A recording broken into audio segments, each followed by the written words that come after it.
Muy bien, queridos hermanos, pasemos ahora entonces a la escuela dominical y vamos a considerar en esta mañana el tema de los pactos. Este es un tema que hace cierto tiempo ha venido teniendo relevancia, ¿verdad?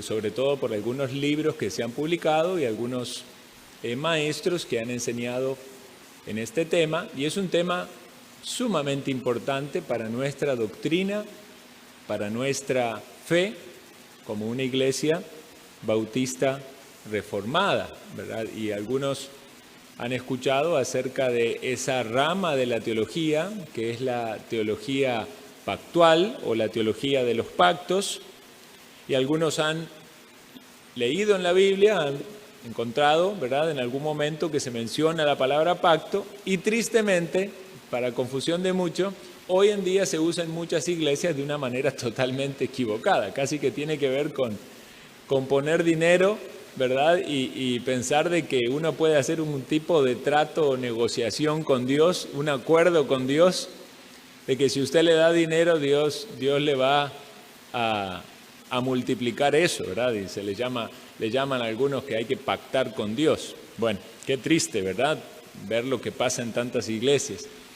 Pero no podemos, por las malas interpretaciones de las Escrituras, dejar de lado de que cuando uno lee en la Biblia encuentra la palabra pacto, ¿verdad? Y tenemos que entender cuál es el concepto apropiado para eso y ver que no es algo de menor importancia, sino que tiene, ¿verdad?, una trascendencia bastante importante en toda la palabra de Dios y especialmente también con relación al plan de la salvación. Entonces vamos a tratar de verlo de una manera muy resumida, muy condensada, pero recordemos que estamos viendo un manual de discipulado. Y entonces en un manual de discipulado tenemos que empezar desde las cosas más básicas y sencillas de la vida cristiana, con un énfasis evangelístico, y vamos a ir metiéndonos cada vez en temas que son un poquito más profundos, ¿verdad? En algunos ya hemos como querido tocarlos, pero uno está proveyendo un material que obviamente va a ser nada más que algo inicial, para que después la gente siga procurando conocer más. Y ojalá de todas estas cosas que hemos visto en el discipulado, ojalá que sea algo que ya todos los hermanos puedan manejar, ¿verdad? Porque entonces van a tener herramientas no solo para su propia vida personal, para su crecimiento, sino también para transmitir a otros y edificar a otros, o por lo menos para responder en ciertas circunstancias que sucede con tanta facilidad, donde otra persona está malinterpretando las Escrituras. Entonces vamos a comenzar por unas definiciones. ¿Qué es un pacto divino? ¿Qué es un pacto de estos pactos que encontramos en la palabra de Dios? Y quiero decirle que sobre el tema de definición de pacto hay muchísimas definiciones. Los teólogos han querido profundizar y buscar alguna definición que trate de condensar todas, y hay muchas y que son muy buenas, pero es difícil en cierto modo escoger alguna. Hay algunas que son más complejas, ¿verdad?, más profundas, por lo tanto podemos decir también más completas, pero aquí yo tengo tres, de las muchas que hay, yo tengo tres, para ver si logramos tratar de poder conceptualizar esta idea. La primera, un pacto divino, es la forma establecida por Dios para relacionarse con el hombre. Entonces, cuando estamos hablando de un pacto, en relación con un pacto, ¿verdad?, de Dios hacia el hombre, porque entendemos un pacto entre dos personas, ¿verdad?, como un acuerdo. Se ponen de acuerdo en algo, un contrato, una negociación, uno lo puede entender desde esa perspectiva. Pero cuando hablamos de pacto divino, podemos pensar esto. Es la forma en la que Dios se relaciona con el hombre. ¿Qué quiere decir? Que cuando Dios se va a relacionar con los seres humanos, lo va a hacer bajo esta figura de pacto. Entonces, imagínense si será importante que en la relación de Dios con los hombres tenemos que apelar a un pacto. Esa es la primera. La segunda es un compromiso trascendente de Dios, o sea, Dios está tomando un compromiso que es algo que trasciende, ¿verdad? Que pasa el tiempo y dice, cuyos resultados afectan a los seres humanos. Y aquí nos está dando otra perspectiva que también es muy importante y que acabamos de ver un contraste con lo que hablamos de pactos entre los seres humanos. Este compromiso es de parte de Dios. No es un acuerdo entre Dios y el hombre, no es un contrato entre Dios, como hacen dos hombres que dicen, bueno, vos haces tal cosa, yo hago tal otra, hacemos un pacto, y pareciera ser que esa es la idea entre un pacto entre hombres. Cada uno tiene su parte y si no cumple va a haber algún tipo de consecuencia. Pero en este caso ese compromiso es de Dios, o si hay una responsabilidad o hay una sanción, es Dios el que lo inicia y el que lo pone. Entonces podemos decir que es unilateral en cuanto a su emanación, viene de Dios. Y una simplificación todavía de eso es esta frase, un compromiso bajo sanción. Un compromiso bajo sanción. Y obviamente el compromiso lo está tomando Dios y está imponiendo en algunos casos una condición, como vamos a ver en algunos casos, y hay una sanción en el caso de no cumplir. Bueno, como les dije, hay muchas opciones, muchas definiciones buenas de pacto y no es tan fácil tratar de asimilar esta idea. Pero sin embargo, esto ya nos da una perspectiva. Es Dios el que se relaciona con los hombres bajo esta figura de pacto, porque así lo ha decidido Él. Es algo sumamente importante y trascendente. Cuando la palabra pacto está de por medio, no es una conversación trivial, hay algo sumamente serio. Y esto implica un compromiso y sanciones. Vamos a ver una definición un poco más larga. Dice, es una declaración del soberano placer divino concerniente a los beneficios que Él derramaría sobre los hombres, a la comunión que ellos tendrían con Él y a la manera y a los medios por los cuales estos beneficios serían disfrutados por ellos. Entonces acá ya estamos viendo algo más grande que de algún modo expande las ideas anteriores. Vean que la declaración tiene que ver con el soberano placer divino, tiene que ver con los beneficios para los hombres, con esa comunión que tendrían los hombres con Él, pero también están las maneras y los medios por los cuales esos hombres, ¿verdad?, los seres humanos, hombres y mujeres, disfrutarían de esos beneficios. Entonces espero que vayamos ahí tratando de meternos en ese concepto de pacto, para ir desechando, ¿verdad?, las cosas que no calzan allí. Vamos a ver ahora características de los pactos.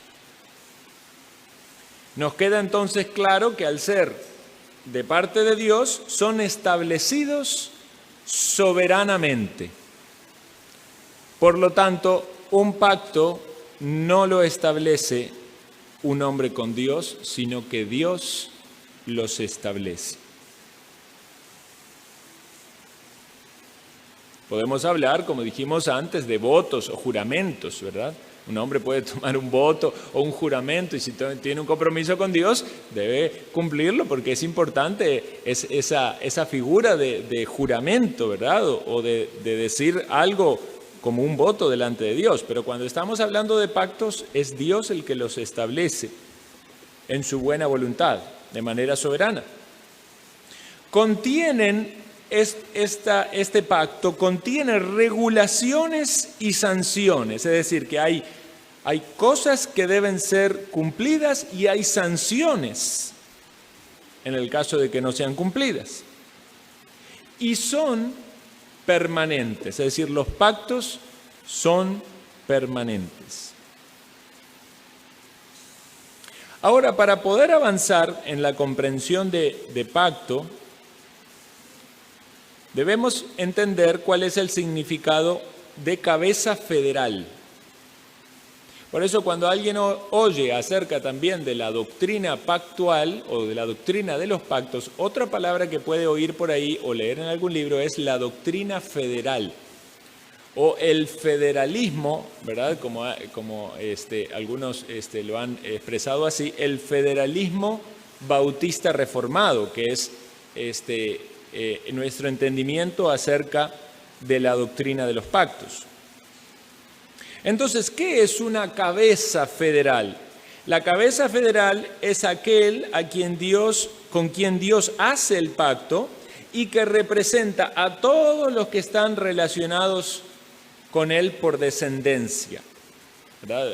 Quizá la palabra federal se entiende en los conceptos, en entornos de gobierno, ¿verdad? O jurisdicción, ¿verdad? Algunos recordarán quizás en las películas cuando intervenían los agentes federales, ¿verdad? Los del FBI, ¿verdad? Y ellos tenían una mayor jurisdicción campo que los policías locales, claro, porque algo federal está abarcando, ¿verdad?, a todos los confederados, y hay una representación que tiene esa autoridad. Esa idea de representación es la cabeza federal. Y entonces lo que entendemos en un pacto es que Dios va a tratar con la cabeza. Y esa cabeza federal que está tomando ese pacto, o está siendo involucrado en ese pacto, va a estar representando a todos sus descendientes. Ahora, estas no son definiciones caprichosas que salen de cualquier lado, sino que son definiciones que brotan de la propia palabra de Dios, ¿verdad? Entonces vamos viendo estos conceptos y después los vamos a ver aplicados en la palabra. Pero esto nos ayuda, es a la inversa, ¿verdad? Obviamente, en la formulación de la teología viene por el estudio de la palabra, se formula, pero nosotros estamos viendo al revés, estamos viendo la doctrina formulada, luego vamos a la Biblia para comprobarla en sus ejemplos. Ahora, hermanos, tenemos que mencionar a modo, eso es una esquematización bien importante para ayudarnos a entender esto, que hay 3 grandes pactos en la Biblia. 3 grandes pactos en la Biblia. Estos pactos no están expresados en orden cronológico, pero sí son 3 grandes pactos, más bien nosotros los vamos a ver en el orden cronológico, pero en la Biblia aparecen en diferente orden. El primer pacto es el pacto de redención, el segundo pacto es el pacto de obra y el tercer pacto es el pacto de gracia. Entonces, hay muchos otros pactos, pero podemos entender esos otros pactos dentro de estos pactos. Vamos entonces a considerar el primer pacto, que es el pacto de redención. Y este es un pacto intratrinitario, es decir, es un pacto en la Trinidad, en el cual el Padre requirió del Hijo. Y lo que está involucrado en este pacto era que Él asumiera la naturaleza humana, que se pusiera bajo la ley, que Él pagara la pena del pecado, es decir, el castigo del pecado por medio de su muerte, con el fin de justificar a todos los que tienen fe en Él, a todos aquellos que el Padre había escogido desde la eternidad, y siendo justificados, son salvados, ¿verdad? Tienen vida eterna. Entonces, este es el pacto de redención, realizado en la eternidad. Muchos antes de la creación del hombre ya estaba preparado esto para que el Hijo viniera a salvarnos. Aquí vemos promesas en este pacto de redención. El Padre ungiría al Hijo con el Espíritu Santo, apoyaría, obraría juntamente con Él en todo su ministerio terrenal. Le guardaría del poder del mal y de la muerte, porque resucitaría y se sentaría a la diestra de Dios. Enviaría el Espíritu Santo luego de que Cristo ascendiese a los cielos, para que el Espíritu Santo continúe su obra en la tierra. Y Cristo edificaría a su iglesia y preservaría a los elegidos. Entonces, estas son promesas maravillosas que nosotros tenemos, porque hubo un pacto intratrinitario. Y entonces vamos a mencionar esto nuevamente. ¿Cuándo aconteció este pacto? Fue un acuerdo hecho en la eternidad. Y esto, hermano, puede hacer que nuestras cabezas exploten, como muchos conceptos de la infinitud de Dios que no pueden entrar en nuestra mente. Pero Dios es atemporal. Nosotros somos seres temporales. Estamos sometidos al tiempo. Pero Dios es atemporal. Y entonces, en la eternidad, este pacto fue realizado. La confesión de fe nuestra lo dice así. Este pacto se revela en el Evangelio, en primer lugar, a Adán en la promesa de salvación a través de la simiente de la mujer, luego mediante pasos adicionales hasta completarse su plena revelación en el Nuevo Testamento, y tiene su fundamento en aquella transacción federal y eterna que hubo entre el Padre y el Hijo acerca de la redención de los escogidos. Entonces, la confesión de fe está mencionando esto con este término, transacción eterna.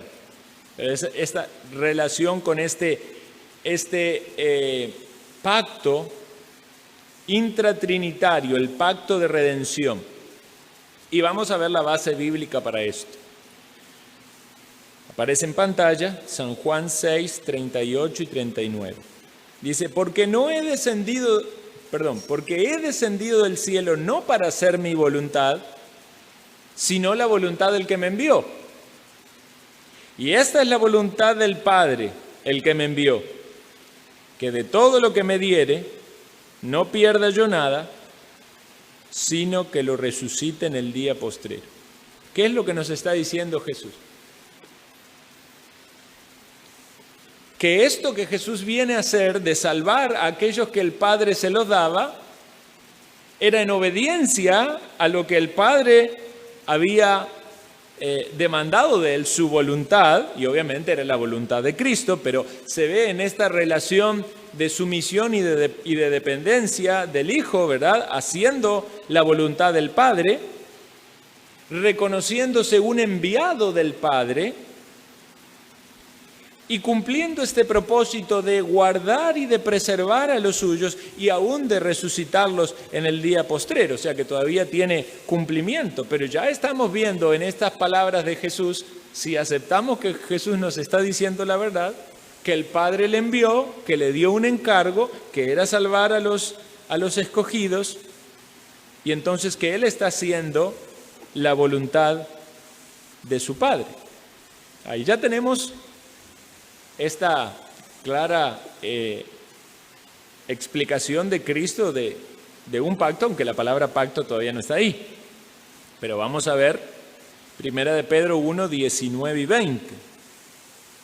Dice así, sabiendo que fuisteis rescatados de vuestra vana manera de vivir, la cual recibiste de vuestros padres, no con cosas corruptibles como oro o plata, sino con la sangre preciosa de Cristo, como de un cordero, sin mancha y sin contaminación, ya destinado desde antes de la fundación del mundo, pero manifestado en los postreros tiempos por amor de vosotros.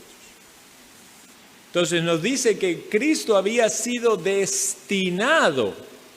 ¿Destinado para qué? Destinado para cumplir el propósito salvífico. Destinado para rescatarnos.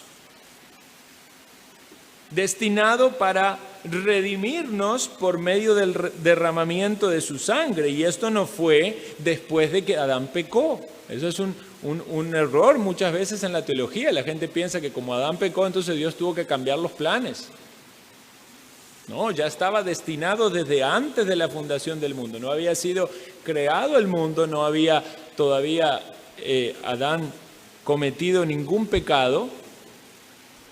Por lo tanto, hay un plan previo, ¿verdad?, a la creación del mundo eterno, el cual incluía la muerte del Hijo, y obviamente el Padre le estaba enviando, y este compromiso está siendo tomado, en este caso, la cabeza federal es Cristo.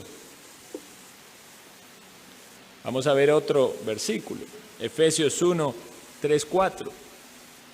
Bendito sea el Dios y Padre de nuestro Señor Jesucristo, que nos bendijo con toda bendición espiritual en los lugares celestiales en Cristo, según nos escogió en Él antes de la fundación del mundo, para que fuésemos santos y sin mancha delante de Él. Vean qué maravilloso este texto. Tantas veces los leemos, ¿verdad? Pero hay que ver si lo hemos pensado y lo hemos entendido bien. Dios nos escogió, ¿cuándo? Según ese texto, antes de la fundación del mundo. Y nos escogió en Él. Y aquí está el concepto de cabeza federal, porque la transacción, este pacto de redención no fue hecho con nosotros, era entre el Padre y el Hijo. Pero ¿por qué nosotros somos beneficiarios de las promesas de ese pacto? Porque estábamos en Él. Ya estábamos en la mente, podemos decirlo de esa manera, de Dios y en su plan de Dios, y estábamos en Cristo en esta relación. Obviamente no habíamos sido creados, pero para este Dios que es atemporal, ¿verdad? Todas las cosas son claras y abiertas y conocidas delante de Él. Entonces, en Cristo fuimos escogidos para ser santos y sin mancha delante de Él. Y ahí casi que se puede ver desde eternidad hasta eternidad, porque podemos ser santos y sin mancha sin haber sido creados. Suena raro, ¿verdad? Entonces está hablando desde antes de ser creado, en esa elección, ¿verdad?, que Dios se había planificado en el tiempo, pero para estar delante de Él en la eternidad, y hoy por hoy también nosotros somos bendecidos. Por eso dice, nos bendijo con toda bendición espiritual en los lugares celestiales en Cristo. También Apocalipsis 13:8 dice, y la adoraron todos los moradores de la tierra cuyos nombres no estaban escritos en el libro de la vida del Cordero, que fue inmolado desde el principio del mundo. O sea que Cristo fue destinado a la muerte, ¿verdad?, al sacrificio antes de la fundación del mundo. Vamos a ver ahora unos textos donde sí se menciona la palabra pacto. Salmo 2, 6, 8 dice, pues yo he puesto a mi Hijo sobre Sión, mi santo monte, yo publicaré el decreto. Jehová me ha dicho, mi Hijo eres tú, yo te engendré hoy, pídeme y te daré por herencia las naciones, como posesión tuya los confines de la tierra. Aquí ya ahí se está mencionando, ¿verdad?, este término de tan sagrado, de tanto compromiso, ¿verdad?, este decreto, esta relación entre el Padre y el Hijo, ¿verdad?, esa referencia a la resurrección del Señor. Pero vean Salmo 89, 34, 36, dice, no olvidaré mi pacto, ni mudaré lo que ha salido de mis labios. Una vez he jurado por mi santidad y no mentiré a David, su descendencia será para siempre y su trono como el sol delante de mí. Y aquí uno puede decir, bueno, pero esto tiene que ver con el pacto con David, sí, sin duda. Pero David no fue eterno, ¿verdad? O sea, David, el trono de David, cuando David ya terminó su reinado, sabemos lo que pasó, se dividió el trono. ¿En quién se cumplen todas estas promesas del pacto? En el Hijo de David, en Jesucristo. Deuteronomio 18:18 dice, profeta les levantaré de en medio de sus hermanos como tú, y pondré mis palabras en su boca, y él les hablará todo lo que yo mandare. O sea, no era una referencia a Moisés que estaba allí, sino a Jesucristo. Salmo 110:1, Jehová dijo a mi Señor, siéntate a mi diestra hasta que ponga a tus enemigos por estrado de tus pies. Jehová dijo a mi Señor, dice David, ¿quién es el Señor de David? Salmo 110:4, juró Jehová y no se arrepentirá, tú eres sacerdote para siempre según el orden de Melquisedec. Otra frase donde nos habla de esta relación de Dios Padre con el Hijo, tratando y colocándole allí en esa posición de cabeza federal. Juan 14:24, el que no me ama no guarda mis palabras, y las palabras que habéis oído no es mía, sino del Padre que me envió. Vean esto, cómo se refleja constantemente en los evangelios, de Jesucristo hablando de aquella transacción federal previa a la eternidad, donde Él es comisionado para hacer una obra en virtud de aquellos que va a redimir. Dice Lucas 22:29, yo pues os asigno un reino como mi Padre me lo asignó a mí. Muy bien, vamos entonces ahora a responder esta pregunta. ¿Qué garantizó el pacto de redención? En el pacto de redención estaba garantizado que Cristo sería el rey de su pueblo, porque eso no solamente se habla en relación con el pacto davídico, ya en el pacto de redención tendríamos un rey. Victoria sobre los enemigos, un sumo sacerdote perfecto, un profeta que hablaría las palabras de Dios y la salvación de los escogidos. Entonces, hermanos, qué maravilloso es meditar en las Escrituras y ver en todos estos textos y considerar cuánta riqueza hay allí. Fran, si puede ir allí una persona.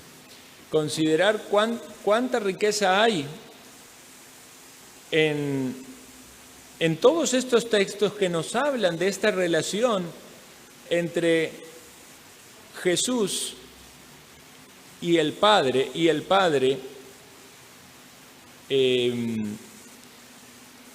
realizando esta transacción federal con el Hijo como la cabeza federal de nuestra salvación. Vamos a pasar ahora al segundo gran pacto, hermanos. Segundo gran pacto es el pacto de obras. Pacto de obras. Este pacto es el pacto de Dios con Adán en el jardín del Edén, con el cual probaría su obediencia no solo a la ley que escribió en su corazón, sino a un mandamiento positivo por el cual le ordenó no comer del fruto del árbol de la ciencia del bien y del mal. Entonces, ustedes conocen esa historia, ¿verdad? Y vamos a responder esta pregunta. ¿Por qué esto es considerado un pacto? Bueno, porque están las características de un pacto.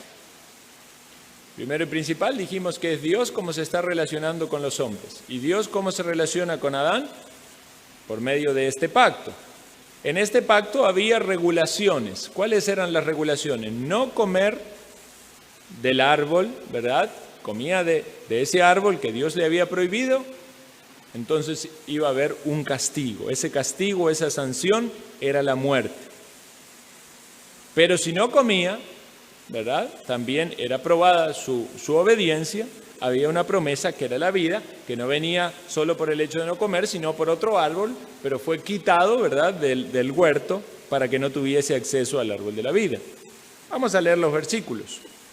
Génesis 2, 16, 17. Y mandó Jehová Dios al hombre diciendo: de todo árbol del huerto podrás comer, mas del árbol de la ciencia, del bien y del mal no comerás, porque el día que de él comieres, ciertamente morirás. Edén no era la meta para el hombre. La meta era la vida eterna gozándose en Dios. Pero en este pacto dependía de la obediencia del hombre al Creador. Entonces, cuando se habla de un pacto por obras, es claro que hay allí una obra necesaria, una condición de parte del hombre. Y lo que vamos a encontrar a lo largo de toda la Escritura es que siempre que hay un pacto de obras, el ser humano, todos nosotros, fallamos, ¿verdad? Por eso, hermanos, la salvación no es por obras. Por eso la salvación descansa en primera instancia en el pacto de redención y, como lo vamos a ver luego, ¿verdad?, el pacto de gracia o el nuevo pacto.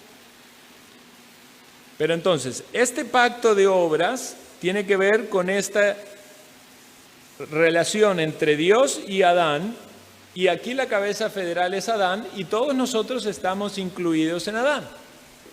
Así como lo entendemos, de que todos estábamos en Cristo cuando Él nos escogió antes de la fundación del mundo, los que habíamos de ser salvos, aquellos por los cuales Cristo venía a morir. En Adán, todos los seres humanos estaban en Adán, porque Él representa toda la raza humana. Por eso dice que el pecado se pasó a todos los hombres, ¿verdad? La consecuencia, la muerte se pasó a todos los hombres, por cuanto todos pecaron. Ahora, podemos pensar en este sentido.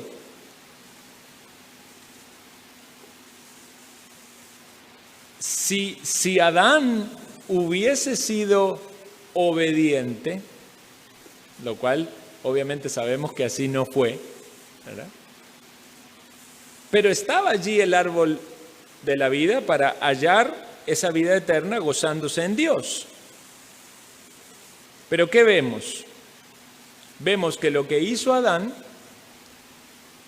es lo que hubiéramos hecho cualquiera de nosotros. Algunas personas dicen: si yo hubiera estado en el lugar de Adán, yo hubiera sido obediente. Eso es porque no conoce, no está entendiendo, ¿verdad?, lo que Dios nos ha revelado en su palabra. Adán, pensemos esto, la condición de Adán. ¿Cómo era Adán? Ahora vamos a hablar más de esto, pero vamos a leer unos versículos primero. Oseas 6:7 dice: mas ellos, ¿cuál Adán? Traspasaron el pacto, allí prevaricaron contra mí. Ese versículo ya nos dice que los seres humanos somos iguales que Adán, ¿verdad? No somos mejores que él.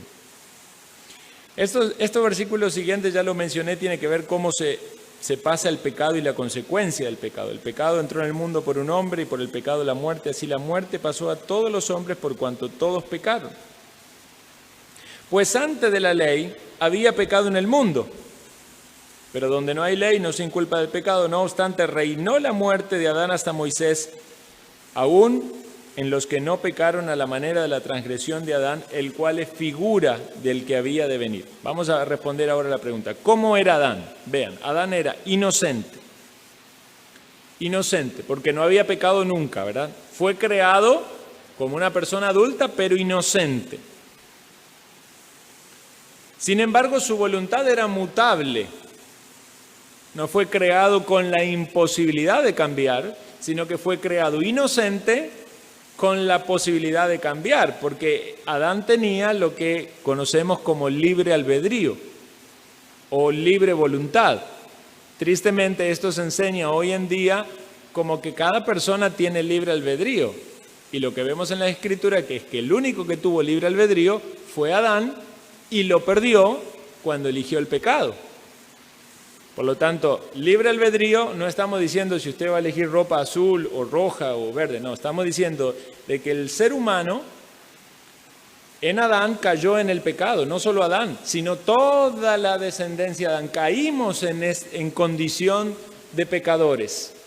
Por lo tanto, estamos dentro de la esclavitud de lo que significa el ser humano natural, está esclavizado al pecado. Algunos pecarán de una manera, otros pecarán de otras, pero ya no hay libre albedrío para decir yo no voy a pecar. A lo menos en todos los años de historia humana que tenemos, sacando a Jesucristo, no hay ninguno que haya dicho yo no voy a pecar y no pecó, porque todos hemos pecado. Entonces, más bien lo que demuestran los hechos del ser humano es la confirmación del pecado original en Adán y el pecado que por nuestra propia voluntad nosotros queremos cometer. Adán vivía en un lugar perfecto, imagínense, Adán no podía culpar. Es decir, que estaba muy cansado, que no tenía que comer, era todo perfecto. Era el huerto del Edén. No tenía carencia de ningún tipo. Y estaba representando a todos los descendientes, a todos nosotros, porque Él es cabeza federal.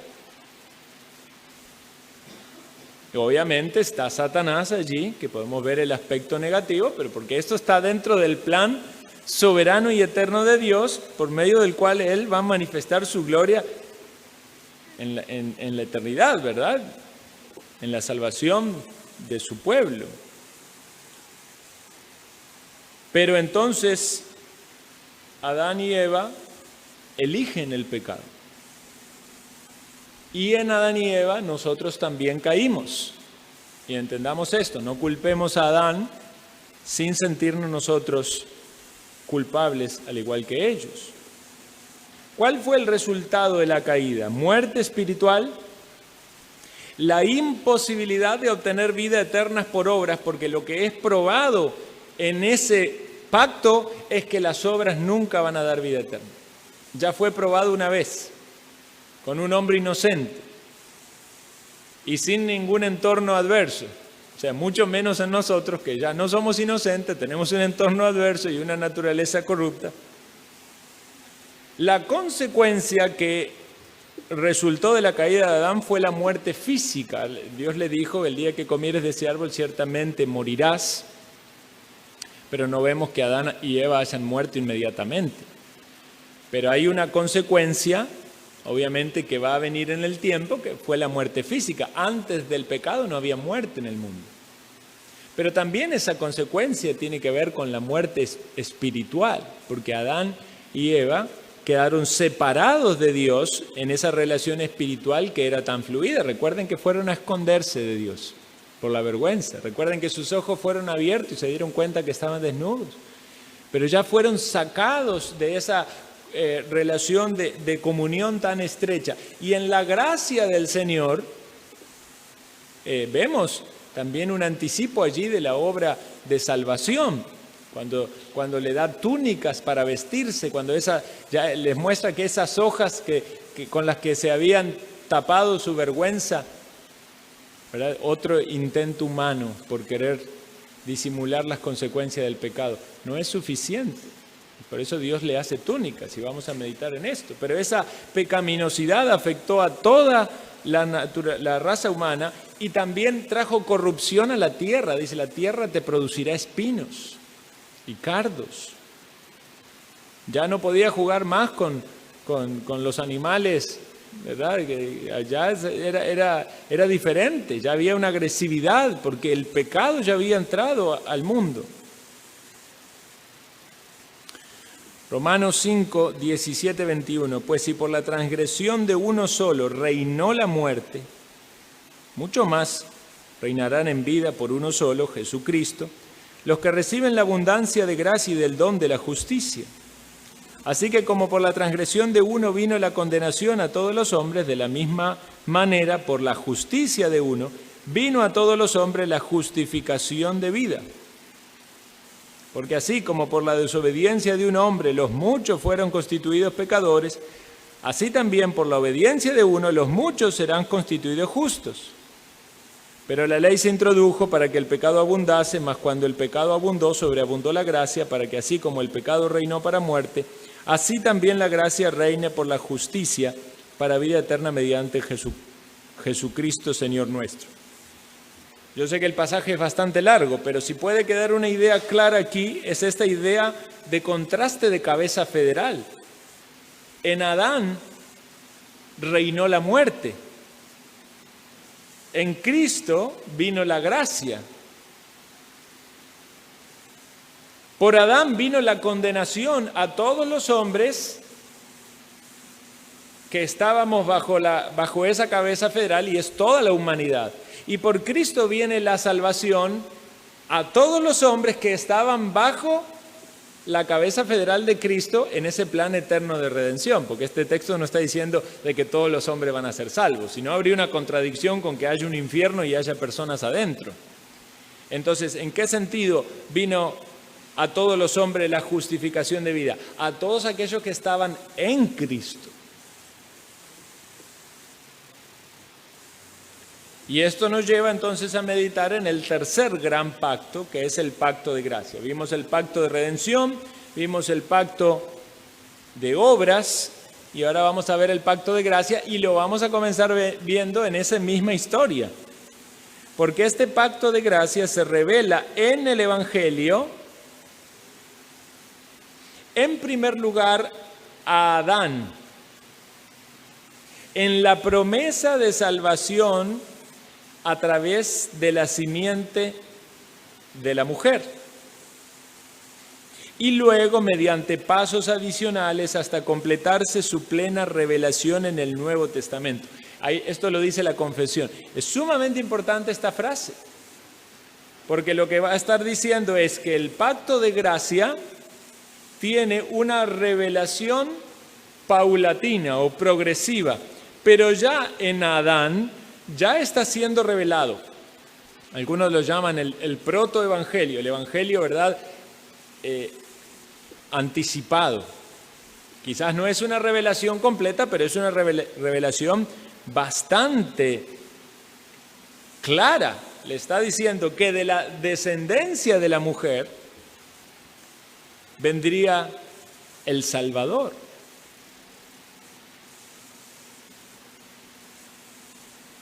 Importante ese texto, leámoslo juntos. Génesis 3.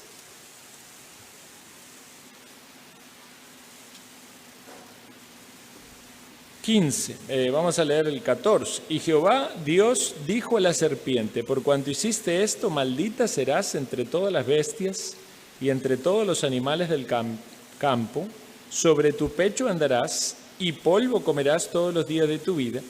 Y pondré enemistad entre ti y la mujer, entre tu simiente y la simiente suya.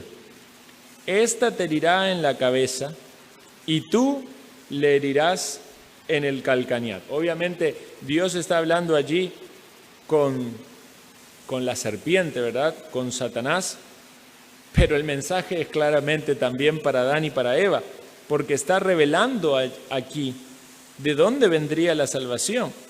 ¿Entre quién sería la enemistad? Entre tu simiente y la simiente suya.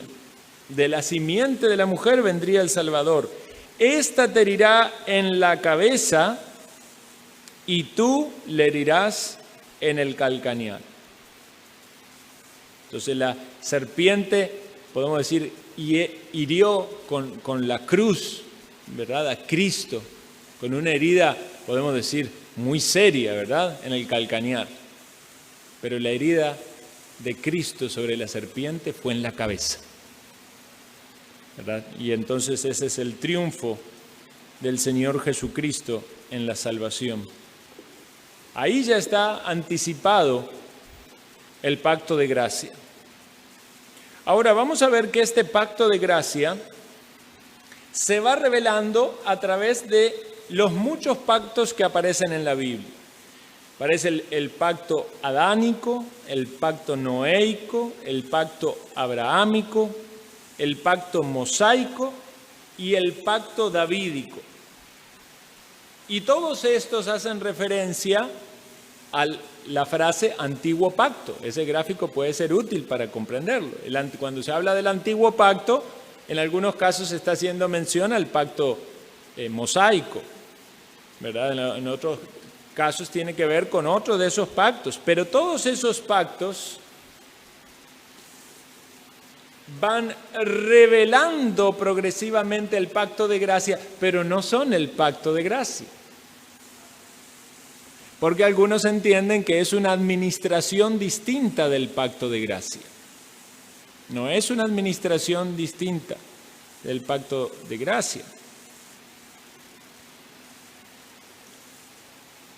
Van revelando progresivamente el nuevo pacto que tendríamos en la sangre de Cristo.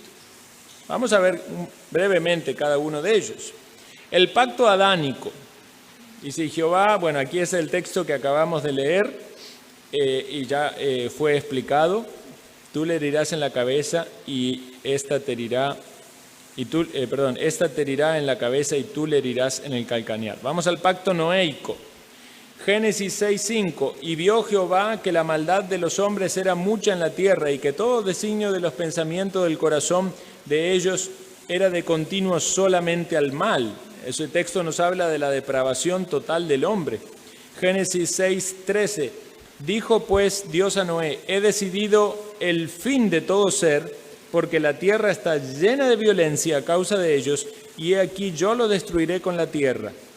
Génesis 6:8, pero Noé halló gracia ante los ojos de Jehová. Entonces, conocen la historia del diluvio, saben que Dios quiso traer muerte y juicio a todos por causa de los pecados, pero nos dice allí que Noé halló gracia, Noé y su familia fueron salvos. ¿Fue entonces Noé salvo y su familia por causa de obras? ¿O fue este un pacto de gracia? Sin duda fue un pacto de gracia. Por eso dice luego en Génesis 6, 18, 19, mas estableceré mi pacto contigo, y tú entrarás en el arca tú, tus hijos, tu mujer, las mujeres de tus hijos contigo, y de todo lo que vive, de toda carne, 2 de cada especie meterás en el arca, para que tengan vida contigo, macho y hembra serán. Entonces ahí se menciona el lenguaje de pacto. Y diciendo Dios, yo les voy a salvar a ustedes. ¿Por qué? Por pura gracia. No por sus obras, no por sus méritos. Obviamente, Noé demostró con sus obras que la gracia de Dios le había tocado, porque creyó a la voz de Dios, construyó el arca y metió a los animales y se metió él. Por eso dice Hebreos 11:7, por la fe Noé, cuando fue advertido por Dios acerca de las cosas que aún no se veían, con temor preparó el arca en que su casa se salvase, y por esa fe condenó al mundo y fue heredero de la justicia que viene por la fe. Es decir, Noé fue salvo por medio de la fe, no por obras. Ahora, ¿de qué manera este pacto de Dios con Noé, el pacto noéico, estaba revelando el nuevo pacto en Cristo? Mucha similitud, ¿verdad? El mundo entero en su corrupción. Y hay una advertencia de Dios de un juicio que viene. Ya no va a ser agua, va a ser fuego, ¿verdad? ¿Y quiénes se va a salvar? Los que estamos en Cristo. Entonces, por eso las personas tienen que ir a Cristo. Él es nuestra arca. En Él tenemos que estar para ser salvos. Entonces, el pacto de gracia está siendo revelado allí. El pacto abrahámico. Pero Jehová había dicho a Abraham, vete de tu tierra y de tu parentela y de la casa de tu padre a la tierra que te mostraré, y haré de ti una nación grande y te bendeciré y engrandeceré tu nombre y serás bendición. Bendeciré a los que te bendijeren y a los que te maldijeren, maldeciré, y serán benditas en ti todas las familias de la tierra. Vean cómo sigue. Génesis 15, 4 y 5. Luego vino a él palabra de Jehová diciendo, no te heredará sino un hijo tuyo será el que te heredará. Ya saben lo que pasó en el intermedio, ¿verdad? Ya había tenido, ¿verdad?, a Ismael. Y dice, no te heredará sino un hijo tuyo será el que te heredará. Y lo llevó fuera y le dijo, mira ahora los cielos, cuenta las estrellas si las puedes contar. y le dijo, así será tu descendencia. Entonces era la descendencia por medio del hijo de la promesa. Por eso el Nuevo Testamento aplica esto y dice, no que la palabra de Dios haya fallado, porque no todos los que descienden de Israel son israelitas, ni por ser descendientes de Abraham son todos hijos, sino en Isaac te será llamada descendencia. Esto es, no los que son hijos según la carne son los hijos de Dios, sino los que son hijos según la promesa son contados como descendientes. Entonces, ustedes ven que hay un pacto allí de Dios con Abraham, y ese pacto tenía que ver con la bendición de Dios sobre Abraham y su descendencia. Pero luego vemos que esa bendición no viene por el lado de las obras de Abraham, el intento de Abraham de cumplir con eso, sino viene por la promesa de Dios que Dios cumplió en el milagro concediéndole tener a Isaac. En Romanos 14, 13, 16 dice, porque no por la ley fue dada a Abraham o a su descendencia la promesa de que sería heredero del mundo, sino por la justicia de la fe. Porque si los que son de la ley son herederos, vana resulta la fe y anulada la promesa. Pues la ley produce ira, pero donde no hay ley tampoco hay transgresión. Por tanto, es por fe, para que sea por gracia, a fin de que la promesa sea firme para toda la descendencia, no solamente para la que es de la ley, sino también para la que es de la fe de Abraham, el cual es Padre de todos nosotros. ¿Ven con claridad allí esta idea de cabeza federal? ¿Quién es el que nos está representando allí? Abraham. ¿Pero a quiénes? A todos los que son descendientes de él, porque los judíos dicen que son el pueblo de Dios. Pero tiene que ver no con el linaje físico, ¿verdad? Tiene que ver con la fe de Abraham, con ser un heredero de la promesa. Entonces consideremos este aspecto dual en el pacto abrahámico, porque aquí hay confusión muchas veces. Hay un sentido condicional que tiene que ver con el linaje físico, y esto respondía a la necesidad del cumplimiento de parte de Abraham de la circuncisión. Ustedes saben que si alguien no cumplía con la circuncisión, estaba bajo la pena de ser quitado del pueblo de Israel. Entonces, en ese aspecto había una condición, había un requisito, y podemos decir que era un pacto por obras. Para permanecer en el pueblo de Israel tenía que ser circuncidado. Pero sabemos que eso no tiene que ver con la salvación, sino con el propósito que Dios tuvo para con Israel como nación. Ahora, ¿cuál era el sentido incondicional del pacto? El sentido incondicional del pacto es que somos descendientes de Abraham, todos aquellos que somos de su linaje espiritual. Por fe.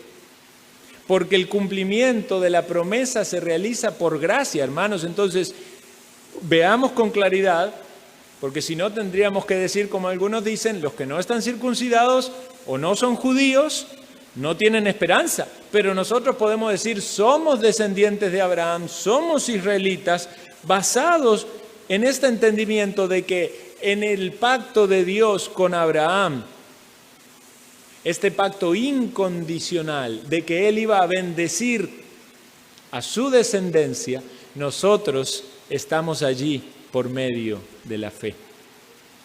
Ahora, esto se cumple obviamente en Cristo.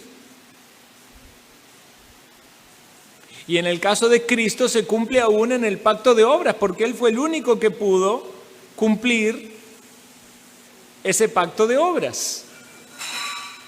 ¿Verdad? Él fue del linaje físico de Abraham, él fue circuncidado y él tuvo una obediencia perfecta al pacto. Entonces, ¿cuánto más la bendición para nosotros en Cristo? Vamos a considerar el pacto mosaico ahora. Éxodo 19, 5, 6. Ahora pues, si dieres oído a mi voz y guardares mi pacto, vosotros seréis mi especial tesoro sobre todos los pueblos, porque mía es toda la tierra. y vosotros me seréis un reino de sacerdotes y de gente santa. Estas son las palabras que dirás a los hijos de Israel. El pacto mosaico básicamente tiene que ver con la ley moral de Dios. En Éxodo 21 al 17 aparecen allí los 10 mandamientos. Hemos hablado, ¿verdad?, acerca de la ley moral, pero es bueno siempre repasar los 10 mandamientos y conocer lo que Dios requiere de cada hombre.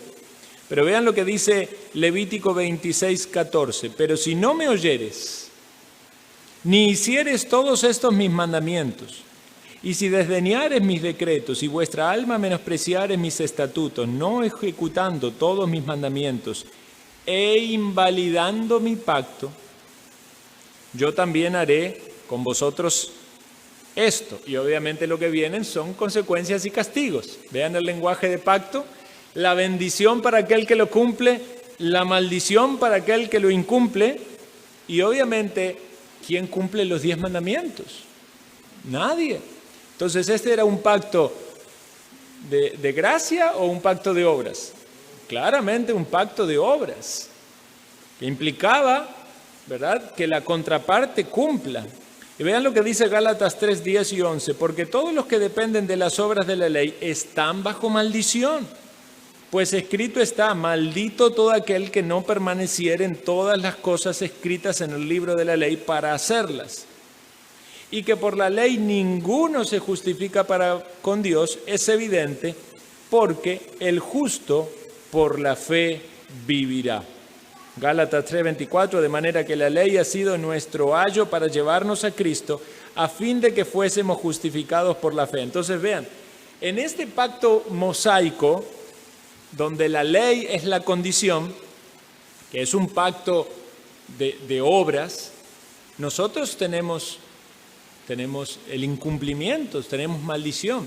Pero ¿cómo es que nosotros podemos ser salvos? Porque tenemos una cabeza federal que cumplió este pacto, cumplió la obediencia a todos los mandamientos. Entonces la ley es en un sentido un ayo que nos lleva a Cristo, pero Cristo, nuestro representante, sí cumplió la ley. Dice el siguiente texto, Gálatas 3:13, Cristo nos redimió de la maldición de la ley, hecho por nosotros maldición, porque escrito está: maldito todo el que es colgado en un madero, para que en Cristo Jesús, atención a esto, la bendición de Abraham alcanzase a los gentiles, a fin de que por la fe recibiésemos la promesa del Espíritu Santo. Entonces está mencionando la ley, el pacto, ¿verdad?, con relación con la ley, pero otro pacto anterior, el de Abraham. Y Gálatas 4:5 dice: pero cuando vino el cumplimiento del tiempo, Dios envió a su Hijo, nacido de mujer, nacido bajo la ley, para que redimiese a los que estaban bajo la ley, a fin de que recibiésemos la adopción de hijos. Entonces, Cristo cumplió el pacto mosaico. Él cumplió la ley. Y veamos el último pacto, que es el pacto davídico. Dice 2 de Samuel 7, 12, 13, cuando tus días sean cumplidos y duermas con tus padres, yo levantaré después de ti a uno de tu linaje, el cual procederá de tus entrañas, y afirmaré tu reino, su reino. Él edificará casa a mi nombre, y yo afirmaré para siempre el trono de su reino. La lectura natural de este texto nos hace pensar en Salomón, ¿verdad? Y uno dice, y encima, claro, él edificó el templo. Pero la realidad es que el reino de Salomón no fue eterno. Esto se cumple en Jesucristo. Dice Salmo 89:3, hice mi pacto con mi escogido, juré a David mi siervo diciendo, para siempre confirmaré tu descendencia y edificaré tu trono por todas las generaciones. Esto se cumple en nuestro Salvador, en Jesucristo. Él es el que edifica el templo, Él es el templo. Hechos 22, 29, 31. Varones hermanos, se os puede decir libremente del patriarca David que murió y fue sepultado, y su sepulcro está con nosotros hasta el día de hoy.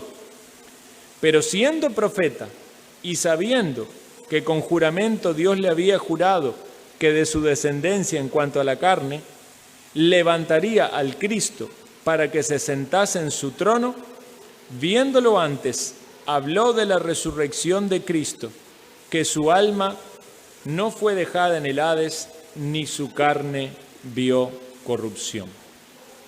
Entonces, en el pacto davídico se está anunciando a aquel que permanecería en el trono y que sería el que reinaría, el Salvador, y obviamente un pacto incondicional. Voy a levantar a alguien de tu descendencia, algo que Dios cumplió. Y llegamos entonces al nuevo pacto, y uno puede pensar en el nuevo pacto y pensar en el Nuevo Testamento, y cuando Jesús tiene la cena del Señor con los discípulos y establece el nuevo pacto, pero ese es el establecimiento, pero ya el nuevo pacto había sido profetizado. Veamos en Jeremías 31 en adelante, dice: aquí vienen días, dice Jehová, en los cuales haré nuevo pacto con la casa de Israel y con la casa de Judá. Nosotros como israelitas estamos, ¿verdad?, en Israel. No como el pacto que hice con sus padres en el día que los tomé de su mano para sacarlo de la tierra de Egipto, porque ellos invalidaron mi pacto, aunque yo fui un marido para ellos, dice Jehová. Pero este es el pacto que haré con la casa de Israel después de aquellos días, dice Jehová. Daré mi ley en su mente y la escribiré en su corazón, y yo seré a ellos por Dios, y ellos me serán por pueblo. Y no enseñará más ninguno a su prójimo ni ninguno a su hermano diciendo: conoce a Jehová, porque todos me conocerán, desde el más pequeño de ellos hasta el más grande, dice Jehová, porque perdonaré la maldad de ellos y no me acordaré más de sus pecados. ¿Cuándo se cumple esto, hermanos?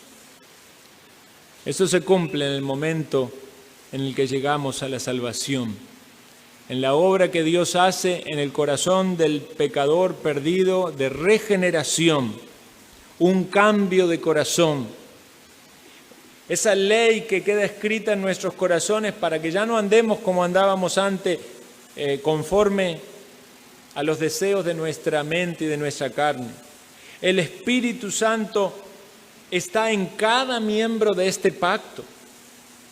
Hay un pueblo que va a estar en comunión con Dios, los que entran en este nuevo pacto. Tenemos conocimiento de Dios, recibimos perdón de pecado y vida eterna. Entonces, en el nuevo pacto, ¿quiénes están? Todos los salvos, todos los verdaderos convertidos. Y este nuevo pacto es mejor. Hebreos 8:6 dice: pero ahora tanto mejor ministerio es el suyo por cuanto es mediador de un mejor pacto establecido sobre mejores promesas. Hebreos 8:13, al decir nuevo pacto ha dado por viejo el primero, y lo que se da por viejo y se envejece está próximo a desaparecer. Este es el contraste entonces entre el nuevo pacto y el antiguo pacto. Recordemos que cuando decimos antiguo pacto nos estamos refiriendo a todos los otros. ¿Por qué? Porque ahora ha sido ya revelado este pacto de gracia en Cristo. Y en la cena del Señor, cuando el Señor dijo: tomad, comed, esto es mi cuerpo, tomó la copa y dijo: bebed de ella todos, porque esto es mi sangre del nuevo pacto, que por muchos es derramada para remisión de pecados. Ese es el momento en el que fue establecido. ¿Vieron ustedes que eso fue revelado durante toda la Escritura de manera progresiva y gradual? A través de muchos pactos con los hombres que iban mostrando de algún modo una luz mayor de lo que iba a pasar en el nuevo pacto. Pero lo que debe quedar claro es que este nuevo pacto tiene que ver con la obra de gracia y de salvación en Cristo Jesús. Ahora, ¿se cumplió el antiguo pacto? ¿Saben una cosa maravillosa de la Escritura?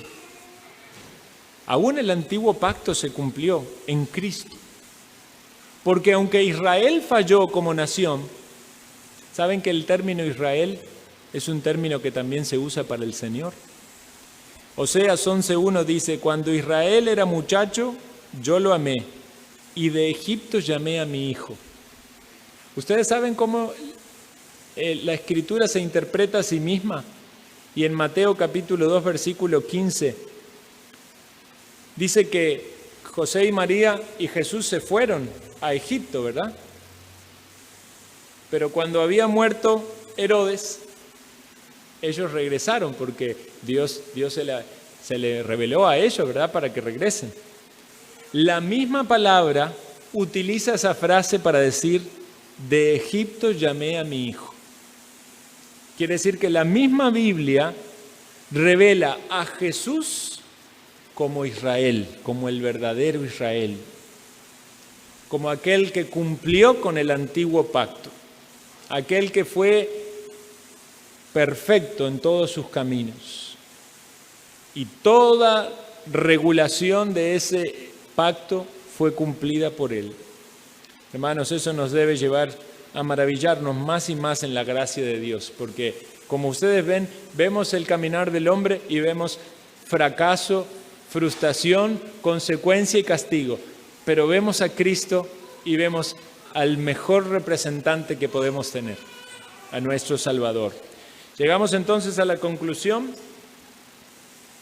Tenemos aquí los 3 pactos: pacto de redención en la eternidad, pacto de obras Dios con Adán y algunas manifestaciones sucesivas que obviamente redundan en el fracaso humano, pacto de gracia prometido a través de muchos pactos en las Escrituras, en el adánico, en el noéico, en el abrahámico, en el mosaico, en el davídico, pero revelado completamente en el nuevo pacto, cuyo centro es la muerte de Jesucristo en la cruz para la salvación nuestra, de modo tal de que así la gloria y la honra es toda para nuestro Dios.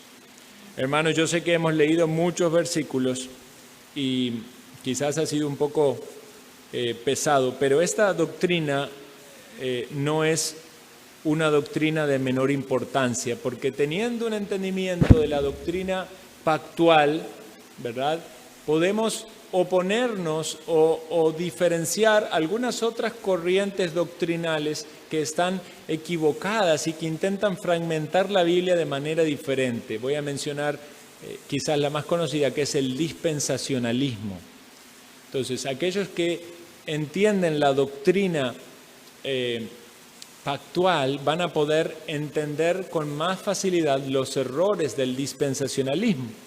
Y también entender la doctrina pactual desde la perspectiva bautista nos va a dar una comprensión o una razón de por qué nosotros no bautizamos niños, es decir, nos separamos del entendimiento presbiteriano de los pactos. Aunque consideramos obviamente que compartimos muchísimas cosas con nuestros hermanos presbiterianos, nosotros tenemos este entendimiento de los pactos y no vemos, ¿verdad?, que el bautismo sea el ritual que sigue a la circuncisión. Entonces, estas diferenciaciones son sumamente importantes. ¿Quiénes son los que están en el pacto? Aquellos que por la fe llegaron a Cristo. Entonces, creemos en la salvación por medio de la fe, y que todas las bendiciones y promesas en este pacto son para los creyentes, ¿verdad? Y oramos por la salvación de todos nuestros niños, pero los que no son salvos no están en el pacto, hermanos. Están en el pacto aquellos que pertenecen a Cristo. En la mente de Dios, y ahí sí, claro, el Señor sabe todas las cosas, pero a la iglesia de Cristo pertenecen solamente los que están en el nuevo pacto. Por eso la cena del Señor es para los que estamos en ese nuevo pacto. Oremos.